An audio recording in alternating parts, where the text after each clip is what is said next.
para magpahinga, makasama ang pamilya at mag-enjoy kasama ang barkada. Kayo man po ay merong lakad, may outing o simpleng pahinga lang sa bahay. Eh, huwag po kalimutang mag-recharge, magpasalamat at maghanda para po sa bagong linggo. Weekend na!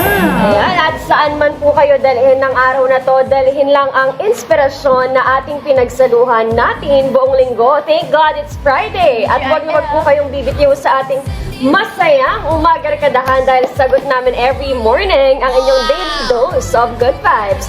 Kita-kits next week, mga ka-Treze Nation! Oo nga, sa kanan po nabubuo ng Treze Mornings Family. Happy weekend na! Sa Monday na tayo dito sa Good Morning Kapatid. Stay safe, stay healthy. Yan ang paalala ng... Dito na sa inyong pambansang morning show kung saan laging una ka. Una!